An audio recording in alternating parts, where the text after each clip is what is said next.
You're listening to the Shaun of the South podcast, brought to you by Food City, dedicated to providing you, their valued customer, with top quality products at the best value every day. From certified Angus beef to locally grown produce and in-store made baked goods, nobody does food like Food City. Find a store conveniently located near you at foodcity.com.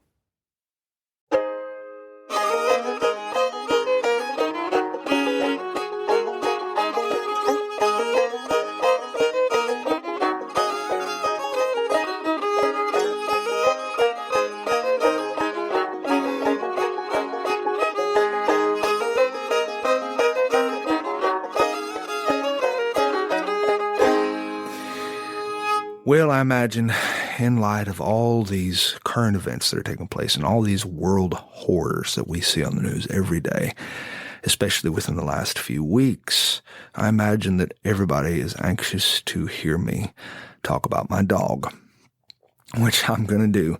I'm going to talk about Marigold. Marigold is my blind coon hound. We got her from Mississippi.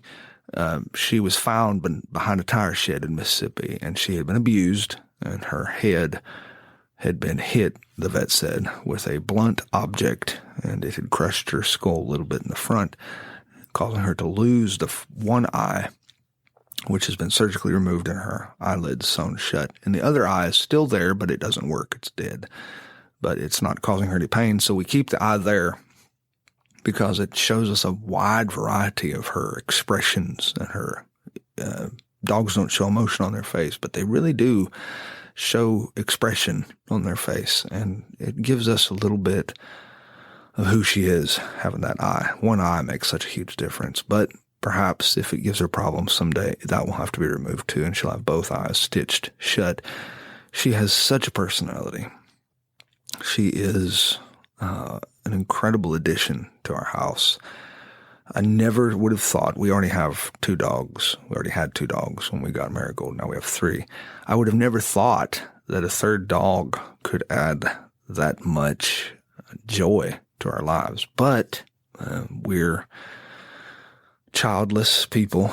My wife and I, middle-aged childless people. So our dogs are incredibly void-filling for us. And Marigold, being in our family, has certainly topped the cake because she's so unique.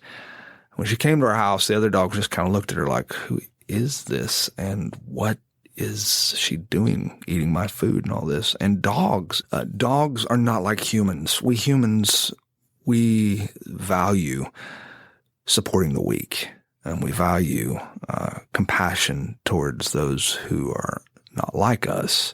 Dogs are not that way. Dogs have this primal lizard brain that does not care anything about the weak. They prey on the weak. It's who they are. There are some dogs who defy that characteristic, and those are unique animals. But by and large, a canine will shut out the weak and close out the weak dog. They'll eat their food. They'll take their favorite spot. They'll bully the animal. Well, our dogs aren't like that per se, but there's certainly there was at the beginning a lack of compassion, which was really hard for us to navigate, because the dogs basically just kind of looked at her and said, "Well, why should I let you eat, my food? This is my house, and you're weak. You're blind." Well, our dogs got used to it very quickly, because Marigold, and I say this with all love and respect, is a scarily insane animal. She is a no-nonsense hard butt. She is not going to take any abuse. If you're going to come at her and you're going to try to take what's hers, you are going to show the scar for it. If you're a dog, she's extremely sweet and lovable toward humans. But if you're a dog and you're trying to infringe on her territory, she is going to whip your butt. So that has been very fun to watch, because she put our dogs in their place right away. And I'm proud of her for having to fight so hard. This one dog in my life, this blind dog, has introduced me, because I've written about it, to an entire community of people who are blind. I am amazed at what this dog has done for my life. I have become an unspoken member, in many ways, of the blind community ever since getting this dog and writing about her, because there is a whole community of people out there who maybe identify with some of the simple things when it comes to having to fight so hard when you're blind. I guess I've said as much as I can say about it. I'm going to read you something I wrote about Marigold. My granddaddy said you can tell a lot about a person by the way they treat a dog. Someone who treats a dog badly is a bad person. A person who treats a dog with regard and deference is a good egg. Right now, my wife is holding our blind coon hound, Marigold. She holds our rescue adoptee like a baby, not like a dog.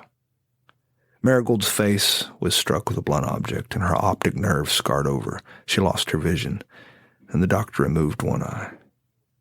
What probably happened, the vet said, is that someone paid a lot of money for this hunting dog, but Marigold turned out to be gun-shy. Her abuser wasn't happy about shelling out thousands of bucks for a dog who doesn't like the noise of a firearm. So he took his frustration out on the animal. He used a hard object, perhaps the butt of a rifle. My wife is softly humming to Marigold. She says, "I love you," and she is singing quietly to the animal. We've had our dog several years now. Life with a blind dog was tricky at first, not like having a regular dog at all. And when we feed Marigold treats, for example, you have to touch her to let her know that you're near, and then Marigold will simply open her mouth widely, gyrating her head back and forth. She's saying, "I don't know where you are, but I'm opening my mouth to make it easy for you." So you put the treat in her mouth, and she eats it hungrily. Marigold's internal schedule is all screwed up too. I don't know why, but blind dogs can't sense light or dark, so they have no idea what time it is. And sometimes Marigold wakes up at 1 a.m. and she starts licking my face, and of course I start cussing, and I say, "Please go back to bed." Whereupon Marigold barks with glee because there is nothing half as much fun as 1 a.m. Oh, but we love this animal, namely because we don't have any kids. And as a result, my wife and I have this big vacuum in our hearts, which is sometimes why we fall deeply in love with other people's children. And it's embarrassing because they aren't ours. And the people, they look at us funny. Like, "What are you doing? This isn't your child." But Marigold is our child, because this blind dog needs us for everything. She can't do anything for herself, and so we're important. And it's nice to be needed. Parents feel needed all the time. It's a feeling they take for granted, but it's not a feeling that middle-aged childless people are familiar with. I like being needed. She needs me for simple tasks like finding her food bowl or walking through new places. And we hold her when she has nightmares because she needs that. We talk to her from whatever room we're in, just so she knows where we are located in the house. Little things like that might never have occurred to me before, but now I think about them. And it's been the most rewarding animal relationship I've ever had. And whenever I see Marigold crawl into my wife's lap, when I see that woman speak softly to this wounded animal, when I see her stroke Marigold's fur and kiss her broken skull, I feel something profound. Because Jamie Dietrich, my wife, holds that animal like an infant. She kisses the mangled scars where Marigold's eyes used to be, and she says, "Oh, I love you so much." She's a woman who's filled with a lot of compassion and goodwill.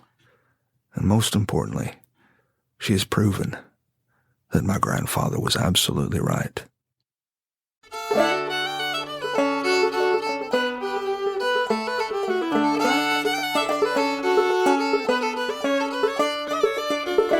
Well, thanks for listening to Sean of the South. I've been your host today, Sean Dietrich, and it has been a true privilege. To find out anything more about what I do, you can visit SeanDietrich.com, or for those who are not particularly good spellers, you can visit SeanOfTheSouth.com, and there you can find out all sorts of information that you didn't know you didn't need to know about me. And while you're there, I hope you take the time to drop me a line. Tell me what's important to you.